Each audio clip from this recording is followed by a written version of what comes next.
What's up, everybody? Welcome back to another Wednesday night here at the Heat Ratio Sports Network. I'm Dave Gleckner. That's Marc Tomasini. This is fourth and go. Sorry, I'm getting excited. We are Philly 4 for 4 plus a whole lot more, and we'll get into all that tonight. Marc, raise one up. I feel like we're going to have a winning Wednesday. We're getting there. We're getting there. We're How close. We're 2 outs away. That's what it is. 2 outs away? Up. What? Not one out out. away? One out. One out. One out away? No, I'm sorry. I was right. 2 outs away. There's 1 out.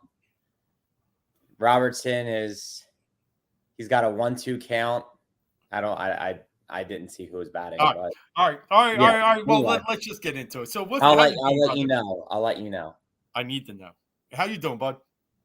I'm good. It's a hopefully winning Wednesday.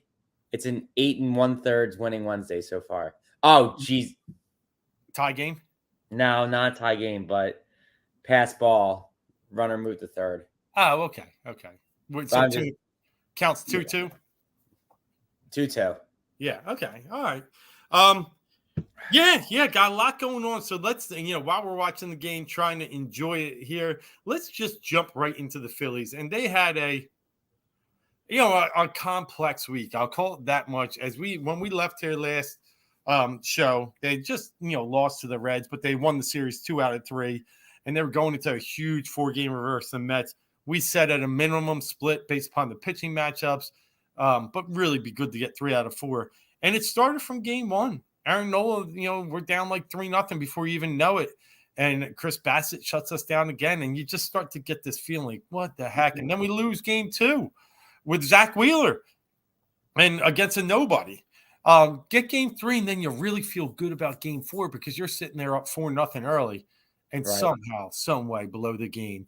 Again, they've blown, what was it, an 8-1 lead in the 9th versus the Mets this year. They've got no hit by the Mets this year, and now they blow 2 4-run leads in a game against the Mets. And what is this team's problem? Why can't they beat the Mets?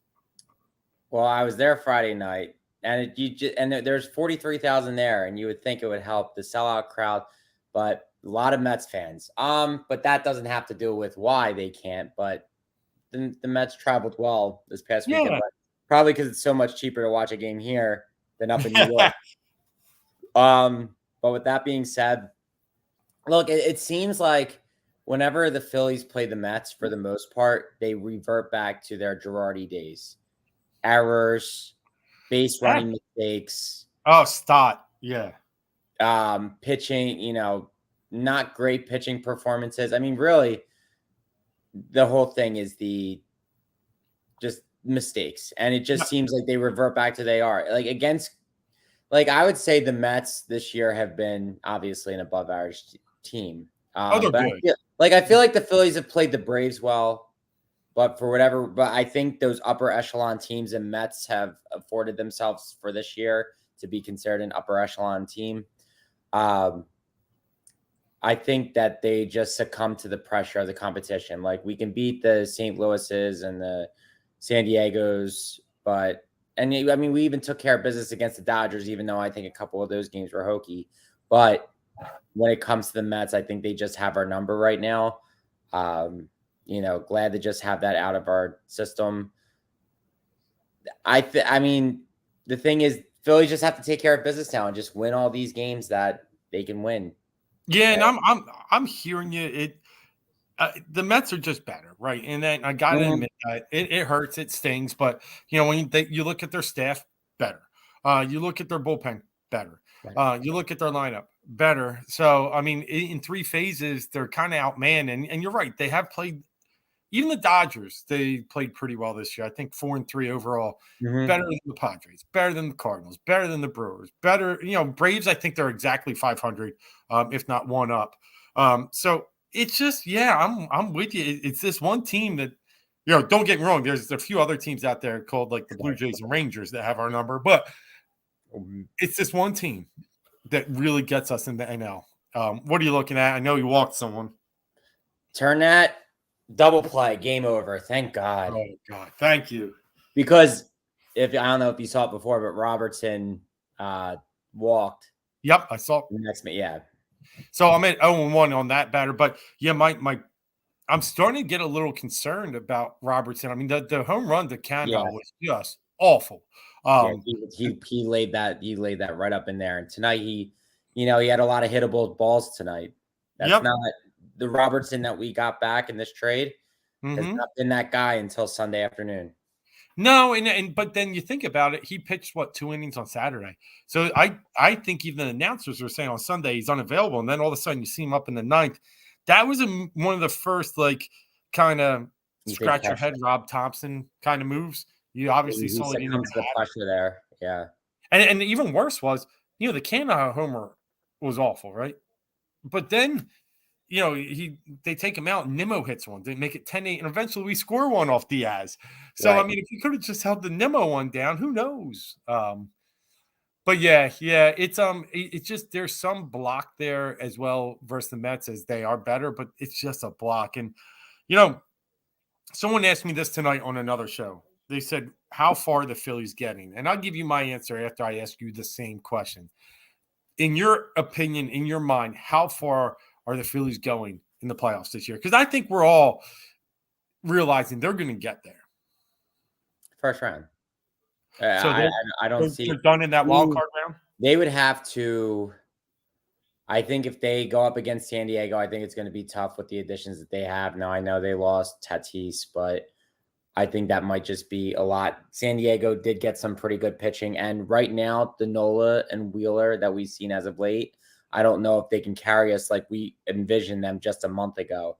I know Suarez has come on, and Syndergaard's actually pitched well too. But Nola and Wheeler are your two guys that need to step up and be there. If they put these types of performances out, it's going to be tough. So that's why I have a hard time, unless, the Brewers, I don't even see how they could, because I don't see the Padres losing their spot in the third. The Brewers are the only team that I think that they could, be able to beat and move on if something shook out like that. But I don't see them making, unless Harper comes in and Schwarber comes back and everybody's 100% ready to go and the bullpen tightens up, because the bullpen as of late has also been not just Robertson, but in general, these past couple of Reds games have been, edge of your seat, which they shouldn't be. They're better than this. And, it's been a rough go at it. Yes, I don't know if this was a 3 or 4 game series, but It's 4. They got one more tomorrow. Yeah. So the fact that you have 3 right now, you won them, but really they've all been pretty close against a team that you're much better than, even without Harper. Your outfield's depleted. I get it, but it's been too dicey. Yeah. No, I think for me, I answered the question simply. I think they can get through the wild card round. And I think looking at it, one of the keys you just said, Harper, and we'll get into that. Fact is, I do think they're better than the Brewers. I think they are better than the Padres. That team just is not good. They've played absolutely terrible baseball since the Soto trade. You mentioned the lack of Tatis. That's going to hurt. Soto's actually missed the past few games. They don't hit at all. Kind of crazy that a team like that, and if you bring them East Coast in this environment, I don't know. I mean, as long as we have the home field against them, I'm not scared of them at all. Out there, different story a little bit, but and then I think they lose to the Mets or the Dodgers, and quite possibly, yes, they could lose to the Braves. But the Cardinals, Brewers, Padres, I think the Phillies are right there and can take a series. But I think the end of the road is the next round for them. So I just don't think the pitching depth is okay for a 3-game series, which the wild card round is. Mm-hmm. And I'm with you. The Nola Wheeler combo hasn't been great, but put them in a quick 3-gamer against anybody's. I like it. It's when you get to 7, and really your third is Suarez right now, because maybe Syndergaard, but he just throws up waffles. But I think you're probably better off with Syndergaard than you are Gibson, because Gibson's too streaky. Syndergaard has gotten better with each start, and that's the one thing that you got to give him credit for. I think he went 5, then 6, then 7. And 7 again. I think he went 2 7s in a row for Cincy or something like that. And thing I respect out Syndergaard, I don't respect that he scared the Mets, but I respect that he's not afraid of contact. Afraid of the Mets, yes. Afraid of contact, no. This guy's throwing him up there. He's like, go ahead.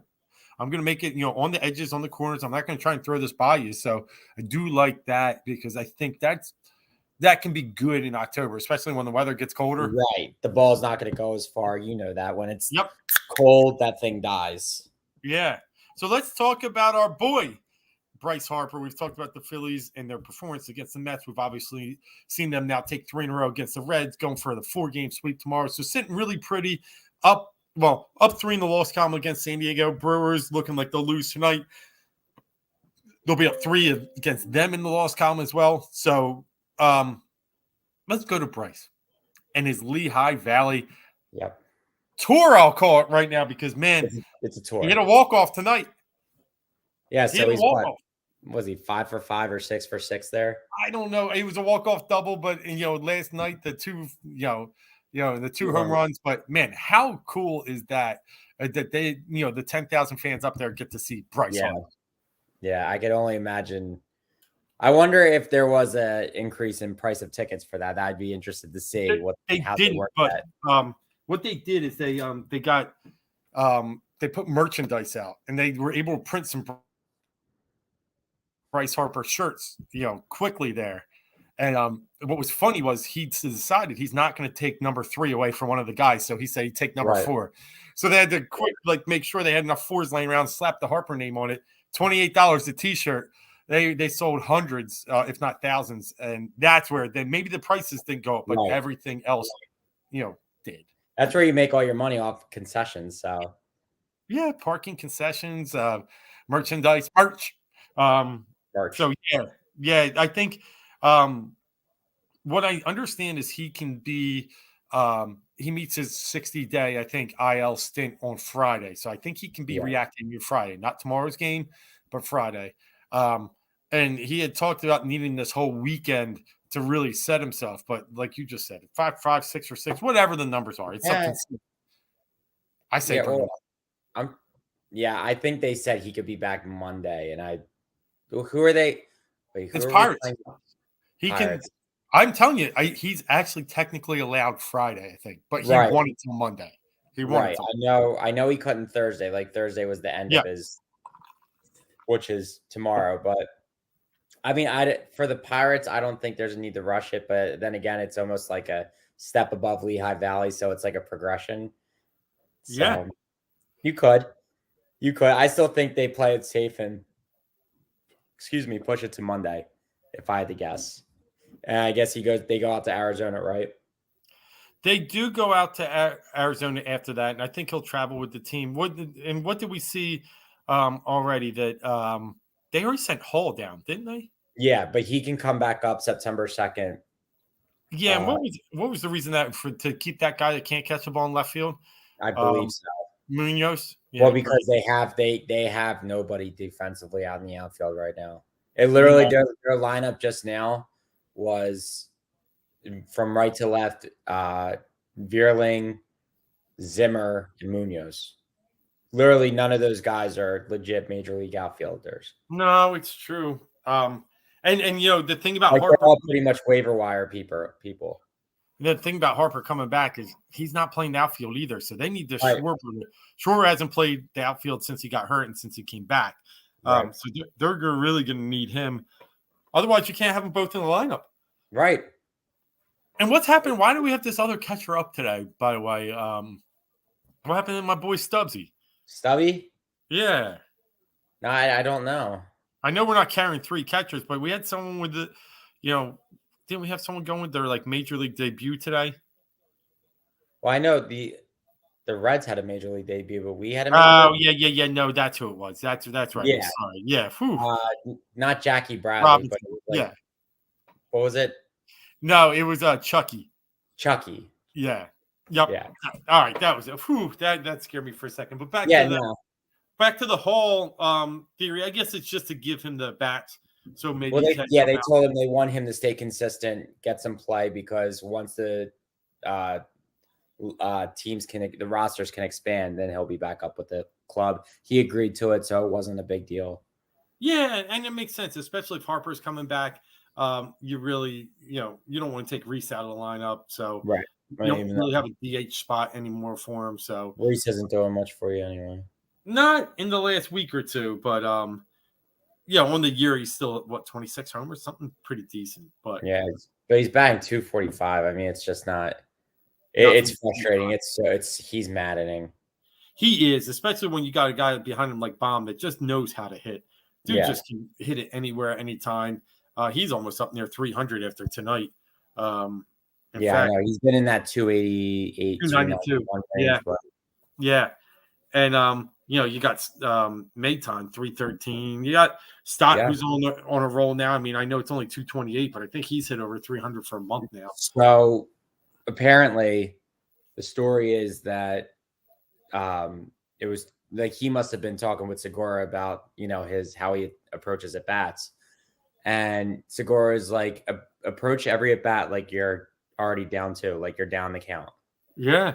Do your 2-strike approach. Ever since he's done that, I know at least as of like 2 days ago, he was like 6 for 10. So whatever it is, however he approaches the plate when he's got two strikes on him, he's putting the ball in play. That's great. And talking about Segura, I mean, the home run on Sunday was huge, and I know it didn't end up turning into anything, but I've heard some stories in the past like he's not the greatest team. Man, those guys seem to really like him and rally around him. And I know what his quote the other day was. As soon as he saw Harper's line in AAA, he's like, "Hey, I'm ready. Bring him up. I don't care. I don't need any more. Bring him up." He's ready to bring the big guy back. They seem to like his personality and attitude. And the one thing I heard about Segura, did you hear this? Is that he's the longest tenured player in the league, MLB not to make the playoffs? Correct. That is true. He needs to get in. He Yeah. needs to get in. Yeah, no, I don't think he's a bad person or a bad teammate. I think I know he's not the best, and I know he's gotten into little things with the Mariners in the past, but really I think the main thing that you've seen is the dog in it on plays it led to the McCutchen ACL tear a couple years ago because of the way he didn't go or whatever. I forget, it was coming out of the box and it just seems that he just doesn't think, or he takes himself too lackadaisical.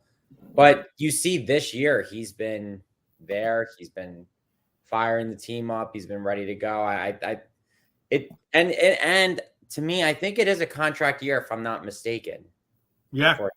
That plays a difference, whether you like it or not. So a guy who hasn't made the playoffs and is on a contract year, and he knows that he might be the expendable one from here after this year, you got to play like it means something, because you're playing for your next job. Yeah. And I love it. I love seeing that because there's so many of these guys. I mean, obviously not many of the Phillies have made the playoffs that are long tenured, like Hoskins, like Nola. JT, I'm sure, hasn't when he was with Miami. So this is really Castellanos. I'm not sure he has when you think about the wretched teams he was on, Reds, Tigers, and was he Cubs last year for a little bit too? I think he was. Was it Cubs last year? I thought he got traded near the deadline. No. I thought he was with Cincinnati for a while. I think it was. He was. I think he was drafted by the Tigers, then the Cubs, then the Reds. Oh, the Cubs, then Reds. Yeah, okay, yeah. I think so. Yeah. Yeah, I just remember it's those three teams. Wasn't necessarily sure exactly what he made his bones with the Reds because he was. Oh yeah. It was 1 year Cubs and then 2 with the Reds. Yeah. Yeah, and then obviously like 6 with Detroit. Right. But he's got a little 14-game hitting streak after tonight. Yep.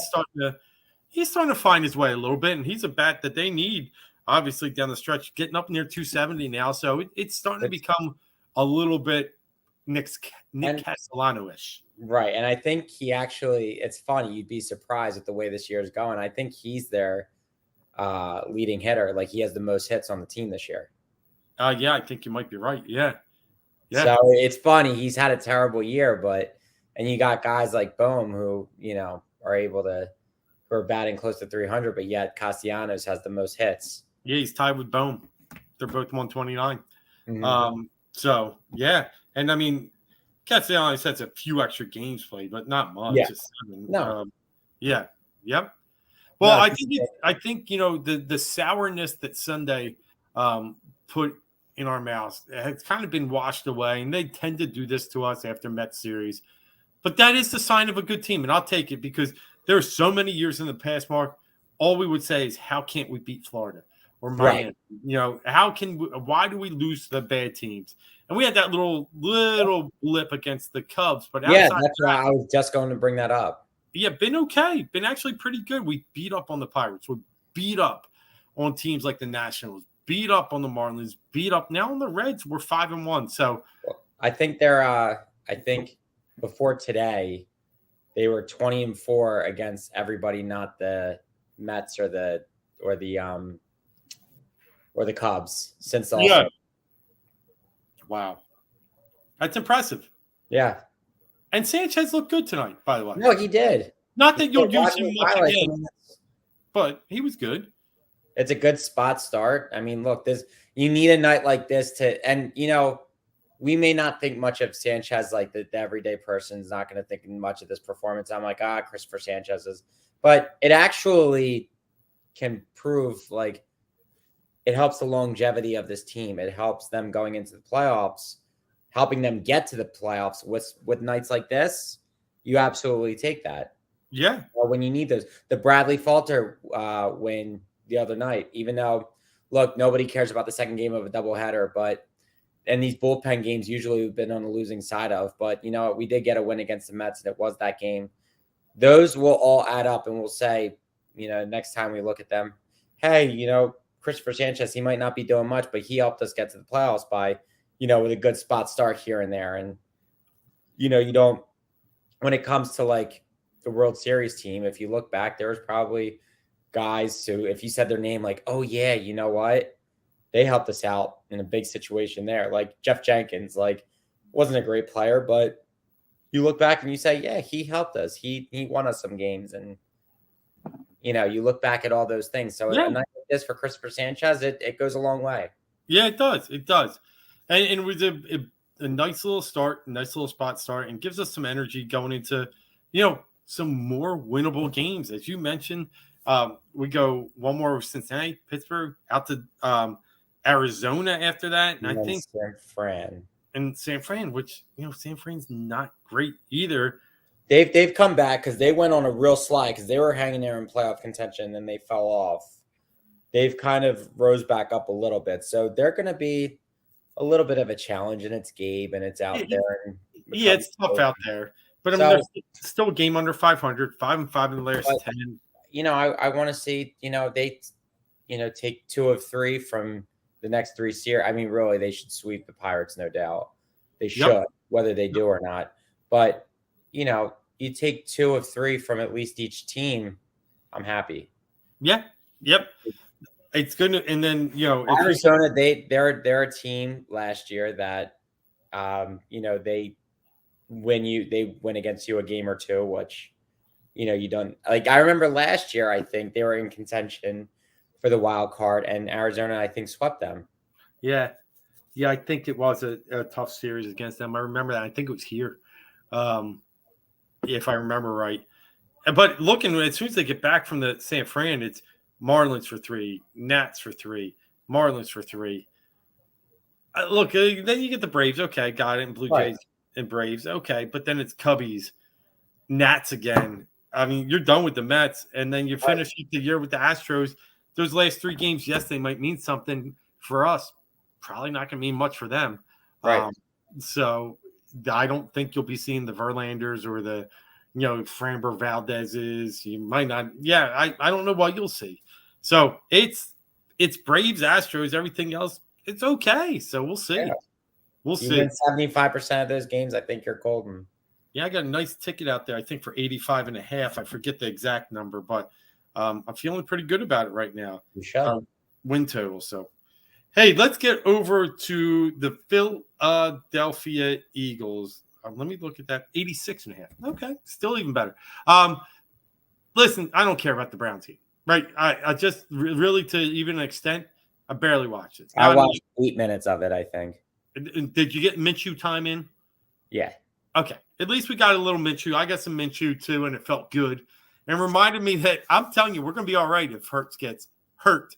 But I know everybody, the Minshew stuff. But listen, the kid has moxie. That's all I care about. He might lack a few other things from an arm strength perspective. Right. But he doesn't really turn the ball over much. And he's got heart and he's got fight. And players will rally around that. So you were going to be okay if Hurts gets hurt. But in the end, that's not what we want. But we got to see a little more Minshew mania. And a few other guys, make their names or state their cases. Who was the kid that caught the long touchdown from Devin Allen? Yeah.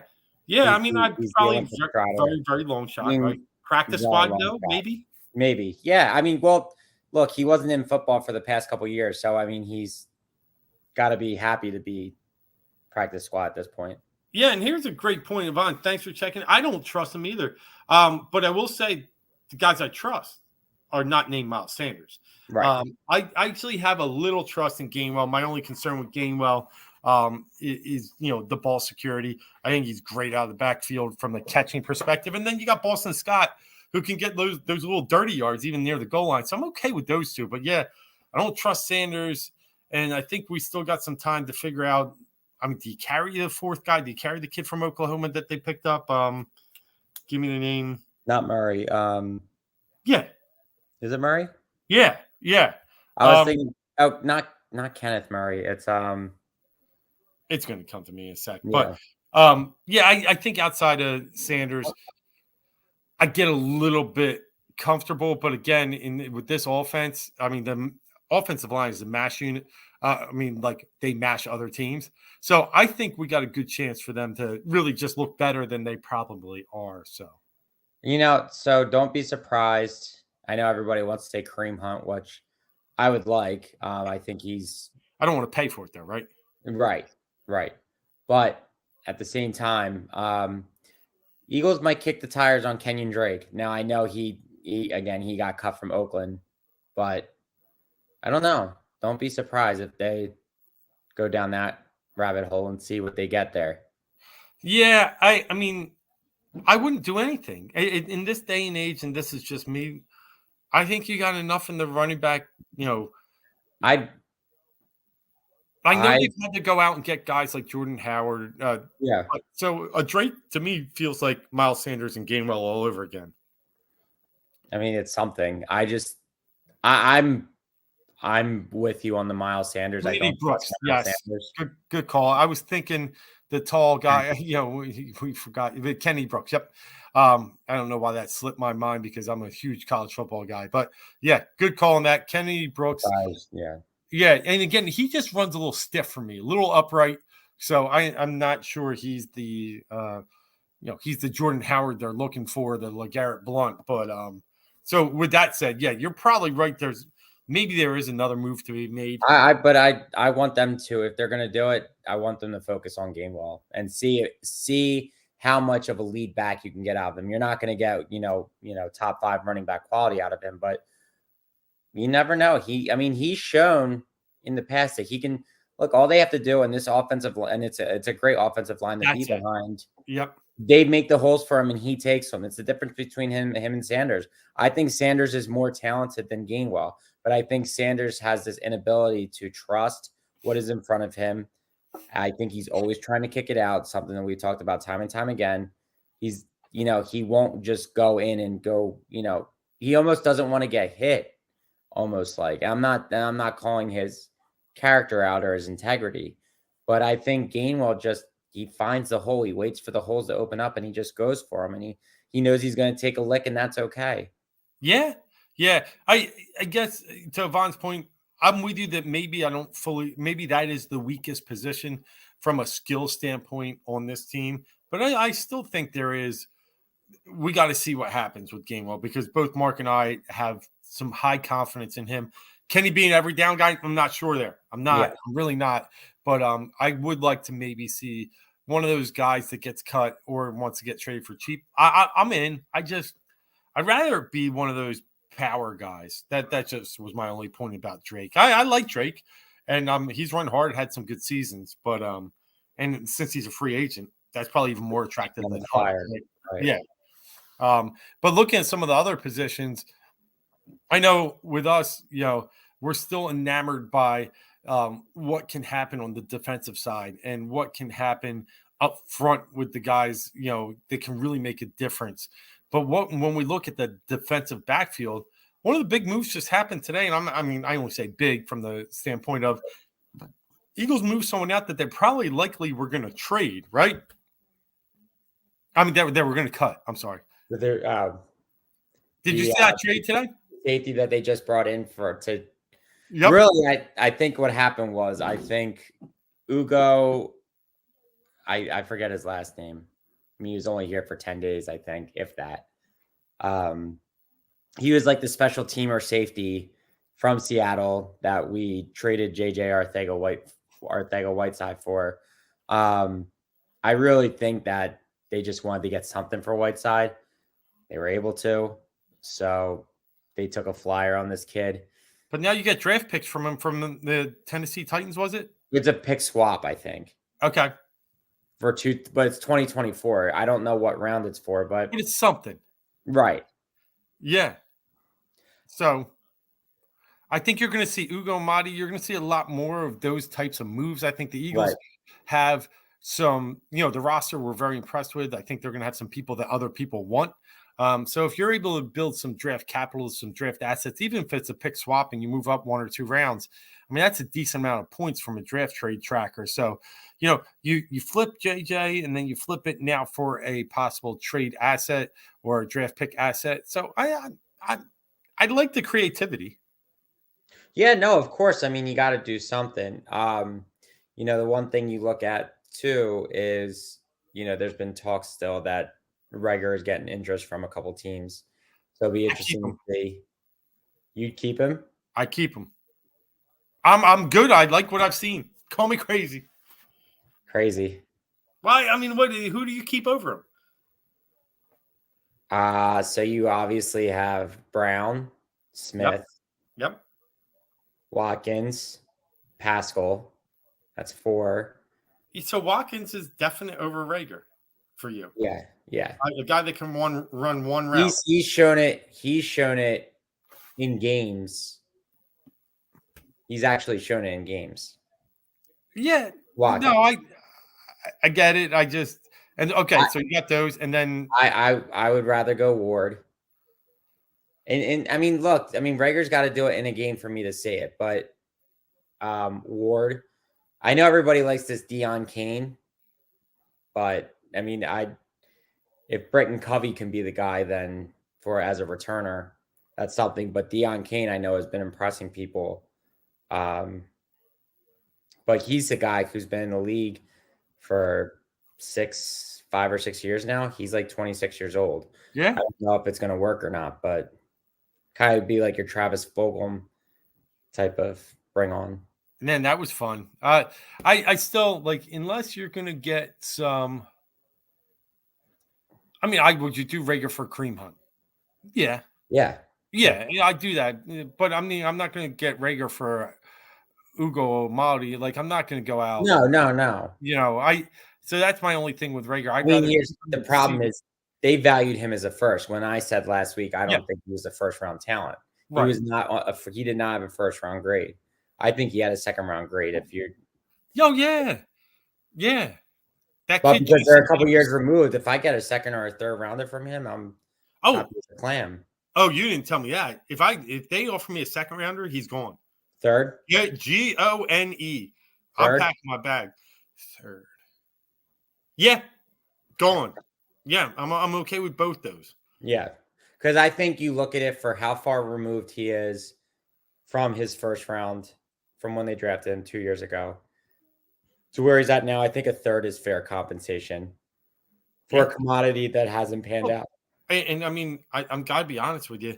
Receivers have gotten so much deeper in every single draft lately that a Reagor today is a third next year. Like it's surprising to see some of the great receivers that were taken late in the draft this year. Kid from Cincinnati, Alec Pierce, taken later in the second, early third. I think you had some talent down there. So would I trade Jalen Reagor for Alan Pierce today? Yes, absolutely. So. Yeah, I'd take a third. I would. I don't know you're getting a third, but I would. Right. No, I know. I'm just throwing that out there. That's where I'm like absolutely 100%, no doubt about it. Yeah, and then I really haven't seen much of anything from Riker, but that's just me. I know I haven't been as locked in on him, but I know what he does in the actual games. I mean, again, if he changes it, that's great, but well, let's look at this Dolphins game coming up. I know we're not going to see anybody. It's just the way it is. But I know they're getting some good reps in practice.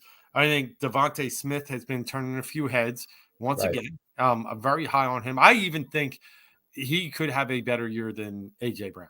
I'm that high on this kid. It might take him 2 years to be better than AJ Brown, so it might not be just this year. But I mean, there's a chance he could. I think if you're a fantasy football player out there, and we broke down some receivers last week, I've seen Devontae somewhere in the mid 30 range. I think he's a top 25 receiver this year. But anyway, those are some of the stuff. Oh, you're saying mid 30 for a receiver, not for 30 receiver. overall. Yeah, I was gonna say overall. I was gonna say a third round grade on him. I've been seeing him in like the 6th, 7th, 8th. Yep. Okay. No doubt about it. I have noticed that some reports coming out that Tua to Tyreek has been a decent connection and has done well against the Eagles this week, but and that's beating Darius Slay. But man, how can you? It's hard to guard the cheetah. Yeah, I don't know what you do. I really don't. Yeah. And I think either Slay pulled his leg when they were going at it, or he got tripped up at the end. On that, there's a one, everyone's saying, "Oh, Tyreek this, Tyreek that," but you see Slay come up limp. Now he could have came up lame because, he didn't want to get looked so bad being burnt, but he wasn't burnt. He really wasn't burnt. Tyreek had, a half step of separation from him. That's it. Slay kept with him. Yeah, but what I'm hearing is, Dolphins offense looked good against our defense, and our offense looked kind of sluggish against them. But the one thing, Miami doesn't have much of a running attack, so we were able to neutralize that aspect of it. So we'll see. It's fine. It's all good and well. We're not going to see much, especially you don't put any assets out there that value of you for the last preseason game before we wrap this thing up and get ready for Detroit. But I will still watch it. I'll still put some eyes on it like I did with the Browns. It was there. Watched, intently in the first quarter, kept it some background in the end just to see if, the Browns came back and won that game, keeping an eye on that. But I'll do the same this week. But it'll be interesting. So next week we'll be able to really analyze the full roster and start to look at what it looks like going into the season. The week after that, we'll do our real preview. So football's here, man. It's exciting. We even got some week 0 college football coming up this weekend. So that'll tempt us. And then we're right into it, week 1 college football, and then right into the pros. So it's awesome. It's here. Absolutely. I mean, it's the best time of the year. So some other NFL news before we run over to the NBA. This Brady stuff gets weirder and weirder every time you hear it. But before we get into what's weird about it, let's talk about what Dana White said over the weekend. Yeah. And it's huge UFC card. They did a little part of their pay-per-view with the Gronks. And Dana, came out and pretty much said Brady to the Raiders was a done deal and Gronk was following. Now, he couldn't say too much about Gronk because Gronk was still technically under a contract with the Patriots, even though he was retired. But he was really focused on the Brady aspect, and then Gronk would find a way to follow like he did in Tampa. And I find it really interesting that he said that Gruden shut it down, couldn't handle them. Didn't they say it was like a last-minute thing too? And how much do you buy into this? Like, the fact that Dana White is talking about he brokered the deal, for me, is bullshit. Like, I'm sorry, Dana. I know you're an ego maniac and you run this great organization, but you want your name out there in every aspect that's possible. Like, you're not running the NFL from you might be able to coordinate with some good places to be in Vegas, but I just think, was it possible that some of that is true? Absolutely. Was it possible that your boy Grudog shut it down? No doubt about it. Was Dana White brokering the thing? I can't. I doubt that. Yeah, I think he just knew somebody that Yeah. what was going on. I don't think Dana White was the one pulling the strings. Yeah. No, I'm with you. But how interesting would that have been? I mean, Brady in Vegas does not win the Super Bowl. I'm sorry. Yeah. I don't think he does. Well, I'm trying to think of what he would have had there. He had Renfro, Gronk, Josh Jacobs, Darren Waller.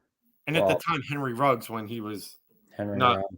driving into people. Yeah, I feel like there's a lot of distraction being in Vegas, not the distraction that you're thinking, but just like there's a lot going on. I think it would have been even bigger of a story. I mean, I think But they're not that's being probably looking at it. It's probably better that they went to Tampa because Tampa's a pretty low key city.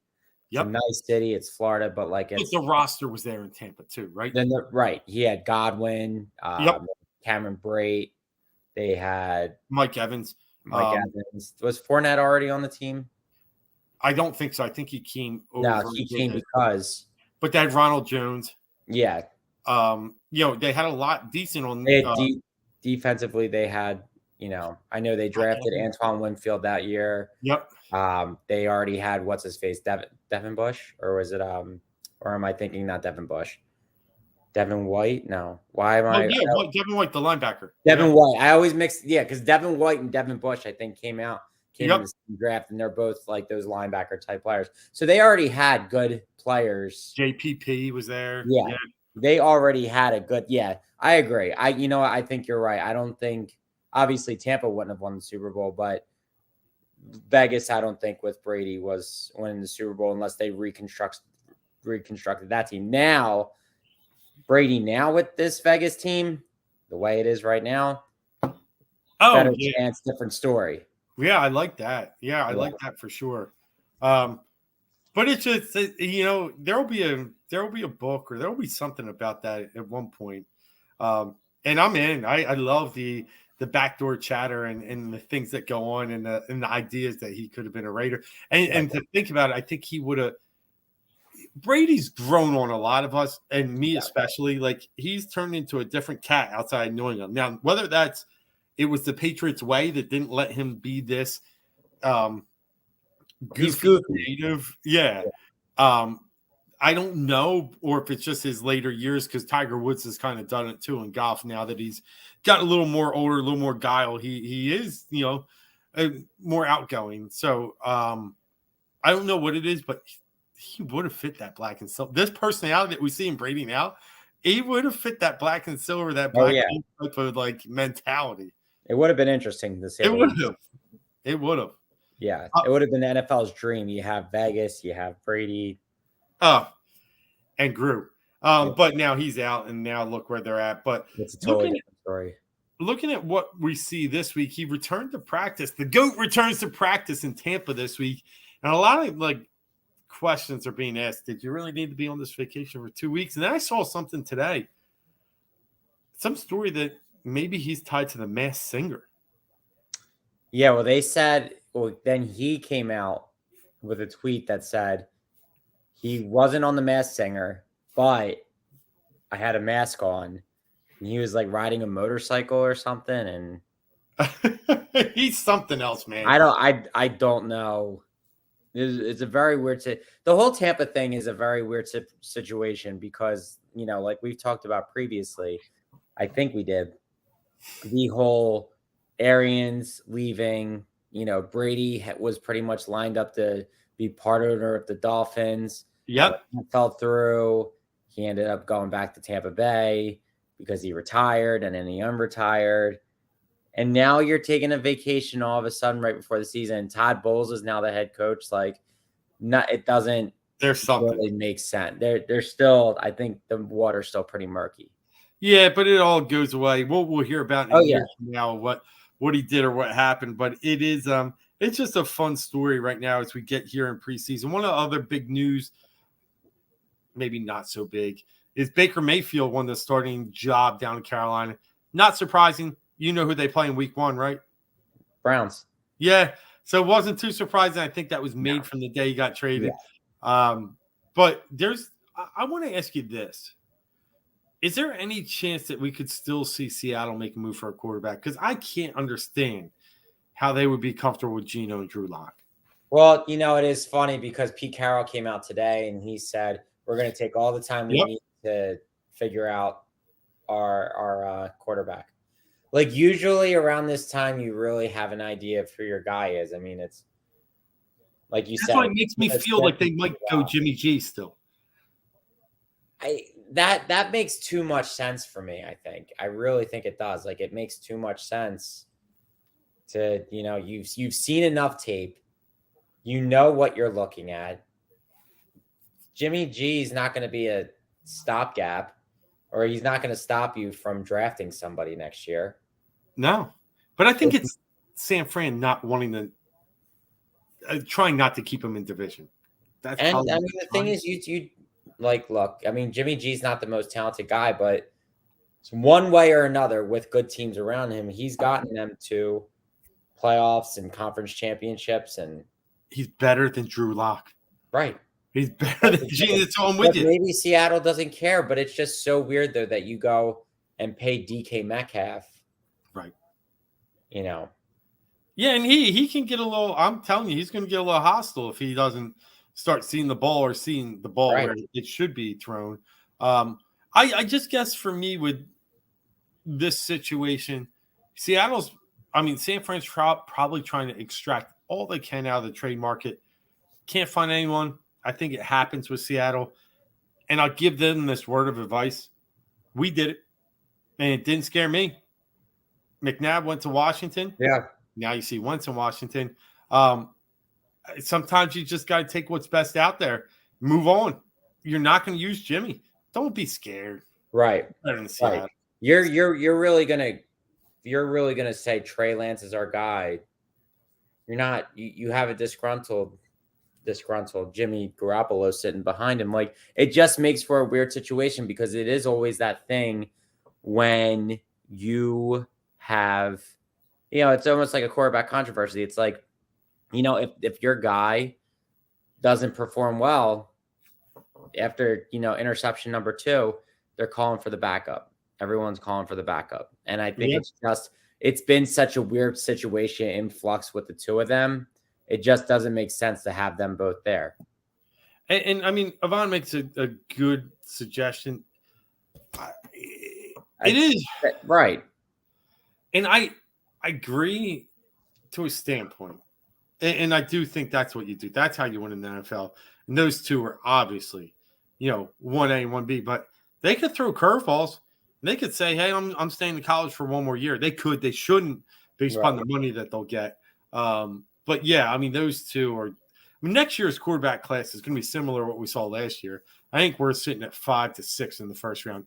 Easy next year with some other big names potentially coming out. Kid from Kentucky, the ex-Penn State quarterback, getting a lot of love.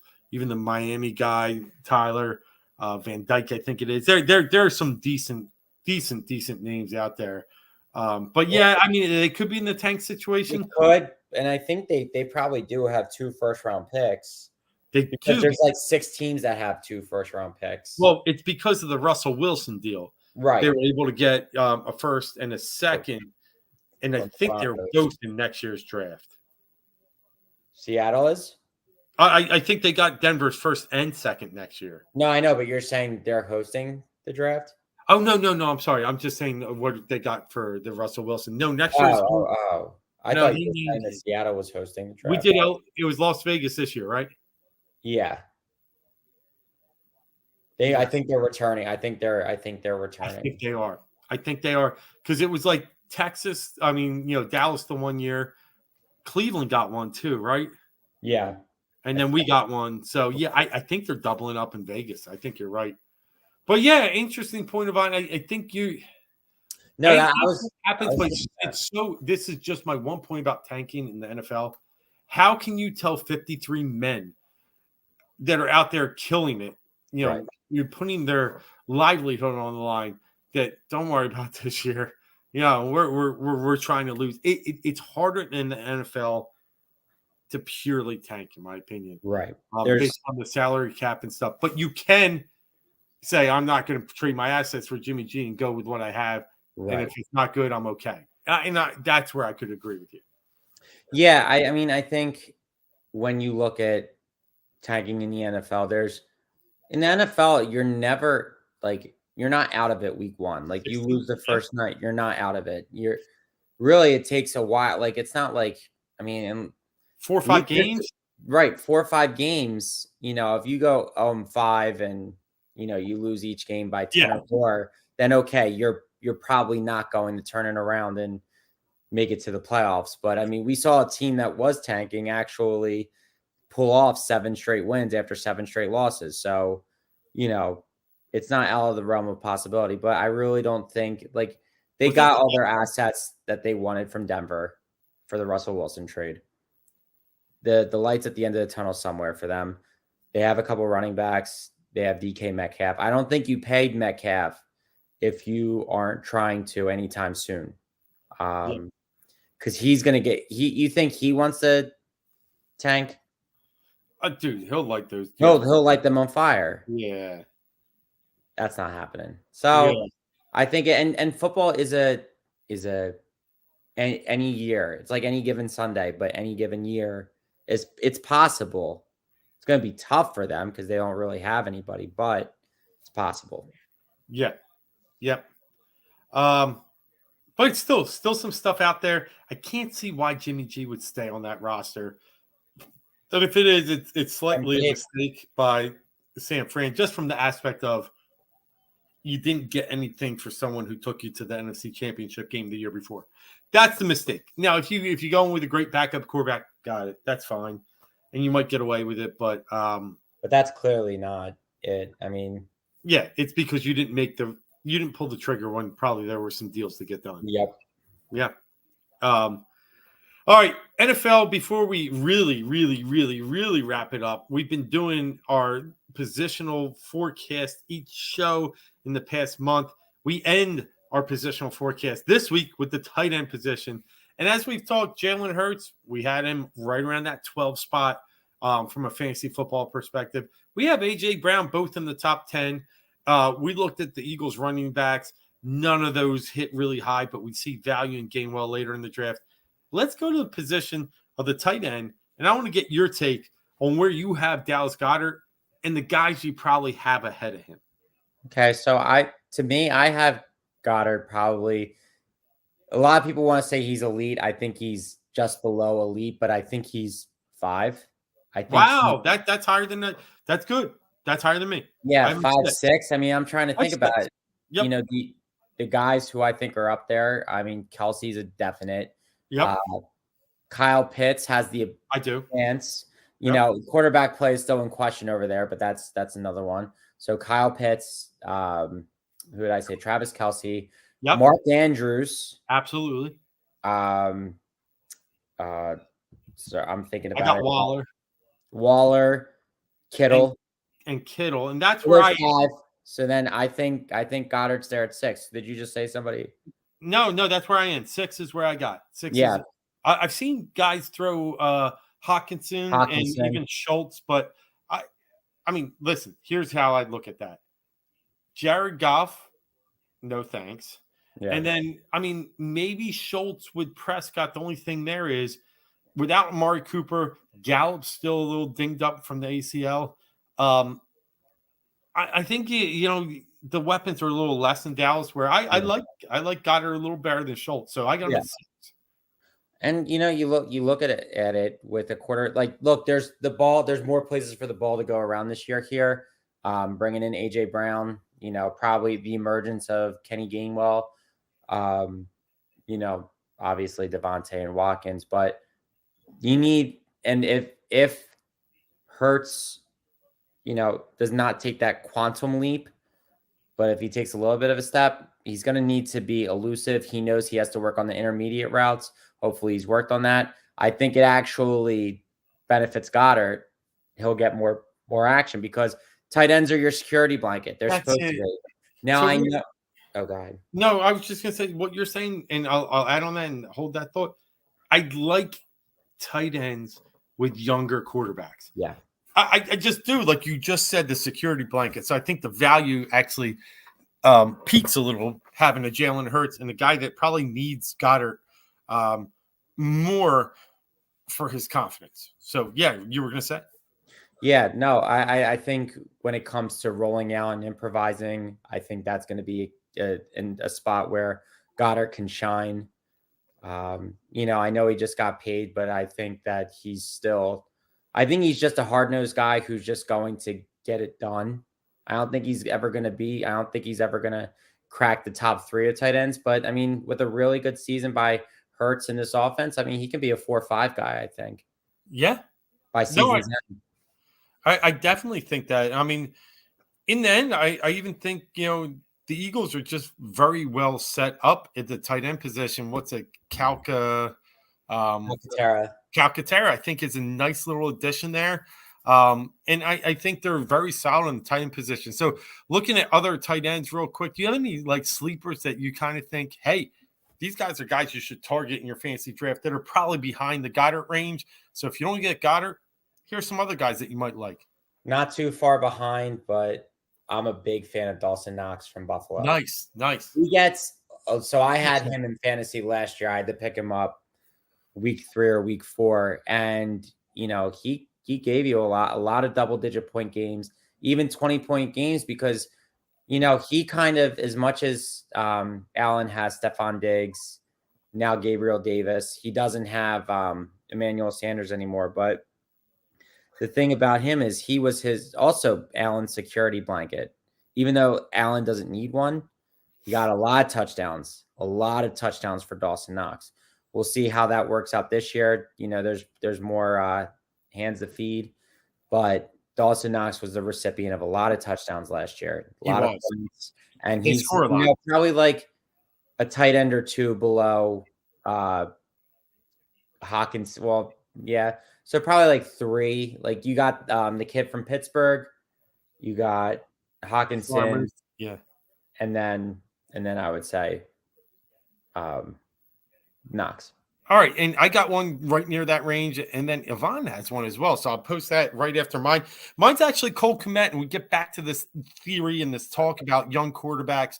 I think Justin Fields needs a Cole Kmet more than Cole Kmet needs a Justin Fields. And Cole Kmet, coming out of Notre Dame was highly touted. I think he got picked, I want to say 2nd or 3rd round, but the Trubisky thing didn't work, and then they just couldn't really get it going with Dalton or anybody else. But I think he can get it going with Fields. I think you see some value here, especially in a PPR league.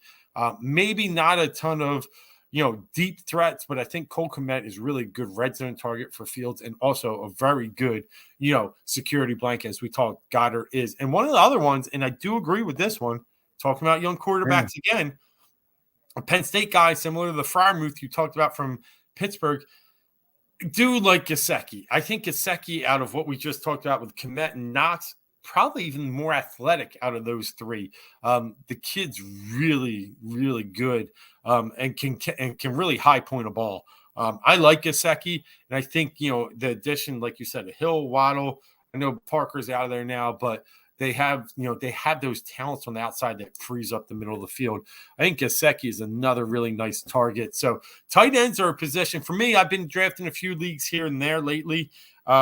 I've tried to steer clear. If I can get Pitts, I rank Pitts right there, about number 2 for me. I know Kelsey's 1, but I'm not willing to necessarily pay the price that Kelsey is going for. You're not taking a 2nd round or early 3rd. Yeah, I was going to say middle to late 2nd. I'm just not there.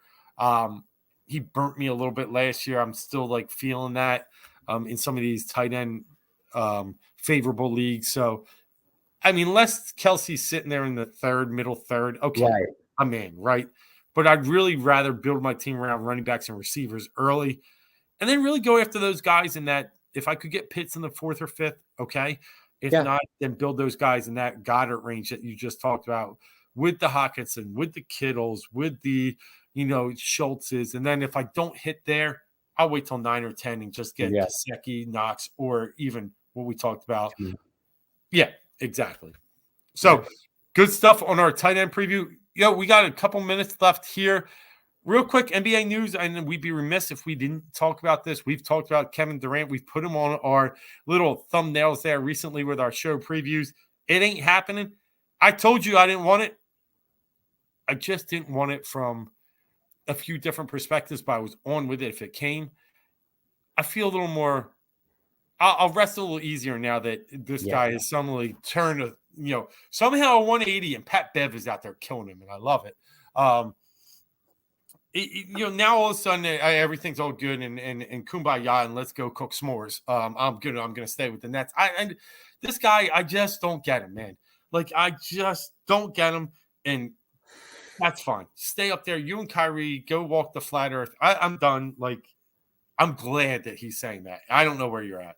Yeah, no, I'm definitely a rest easier. Like I said, I was like 55%. I'd rather it not happen than it do happen, because I'm a big fan of Tyrese Maxey. What happens if Harden and Embiid don't work out? At least you have Maxey left behind. And people will come and play with Maxey. Right. He's not going to be – it's not a big three type of thing, but you get a draft pick here or two. You hit somewhere. You have some guys that you can build around. I mean, honestly, like, I wouldn't love this, but I would be okay with this. Like, if you end up being left with Tobias and Maxey at the end, I mean, I know that's a couple years down the road. Something else like that. Build around that. You can build around that. I mean, even Maxey himself, I think he's a guy that I think more people. Oh, wait. Oh, okay. We got some breaking news. NBA. See, look, now that the Kevin Durant thing is over, there's the trade winds are opening again. Per Woj just now, the Los Angeles Lakers are in advanced talks on a trade to acquire Utah Jazz guard Pat Bev for THT and Stanley Johnson. So just to know, trades are back on. I think there's probably still a couple left in the ocean. I gotta love Pat Bev a little bit, and I'll say this: he was going at Durant. He's like, "You've been holding up people's families with your bullshit." Yeah, he's been saying, "I don't want to be here. Get me out of Utah. This is not happening." Like, come on. He was like, blame KD. And it's so funny, like, because I feel like they have a Pat Bev every year. They tried the Rondo project, right? And then the Russell Westbrook project. I know they're different in some aspects, but like, does he really he toughens them up, but he doesn't move the needle for better. Yeah. No, but back to what I was saying with Maxey, I love what they're left behind with, and you don't have to go into it anymore. I mean, it's not a foregone conclusion though, because things could change, but they could change at the trade deadline. Say things aren't working out and Ayton becomes available again after that December 15th deadline that we've talked about time and time again. I think that's a possibility, but I think the Sixers probably are out of it now. Where they're at least out to start the season, see how things go. And I just think it's not happening. I don't see it happen. Like, if it didn't happen now, it wasn't going to happen at all. Yeah, no, I'm with you. And like I said, I was never against Durant. I was more against the fact that I'd have to lose Maxey and I'd have to have a team where Embiid almost has to play second fiddle. And I just didn't know if that fit his personality. So, can he play second fiddle with Harden? Absolutely. But Harden's going to defer to him. So, I'm just glad we can just move on with this BS and we can really start to develop this NBA, because I'm telling you, it's going to be fun coming up.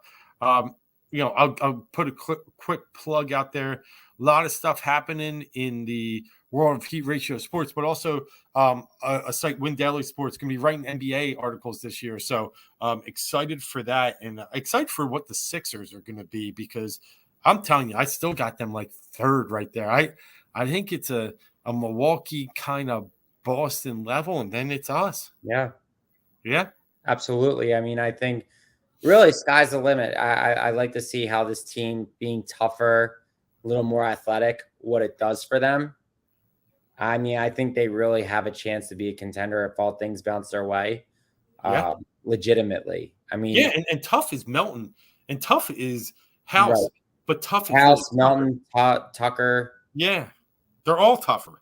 Right. And now you got, look, I mean, this could be propaganda or this could be legit. I mean, if James Harden has really, he's been working all summer. He looks like me, man. Yeah. He's ready to fire all cylinders. Yeah. Well, if we do get a better version of James Harden this year, then I think the NBA better watch out with everything else that they've added. It's awesome. It's awesome. I can't wait. And things are coming quickly. We're getting through what we call the toughest sports time just because of the way the summer works out. But it's been great in Philadelphia because the Phillies have kept us on our toes, and the Eagles, Sixers, Flyers always in the news. So with that, we will take this W tonight. The winning Wednesday, the Phillies get us 7-5 and give us that another dub. We feel good on these Wednesdays, bringing that passion, that attitude, that fortitude of the Philly fan here on Fourth and Go. I'm Dave Gluckner. That's Marc Tomasini. Next Wednesday, huge show as we get into a lot more of what the Eagles will be as we see the roster shaping up. We'll talk a little bit about, now we're going to transition into who are some of our sleepers for the NFL picks in fantasy football on all aspects. We've given you kind of the higher levels, but we'll talk sleepers next week. And then, hey, 1 week away from our NFL preview, when last year we both hit Super Bowl teams. One had a winner, one had a team there. Hey, we just know what we do, and that's what we do. We bring you that energy, that effort. Again, I'm Dave. That's Marc. Marc, you got anything? No, just get your fantasy cheat sheets ready when you watch us. Yeah, awesome. Hope you join us next week for episode 31. Heat Ratio Network, getting big. Tony Jigsaw Cotillo out there bringing you his daily, if not, every other day segments now, giving you that, that passion, that fire that we give at this network. Heat Ratio Live. And we got many other shows. So tune into our channel, subscribe, hit that like button so you can see when we're live. Until then, until Wednesday, next Wednesday, we are out for tonight.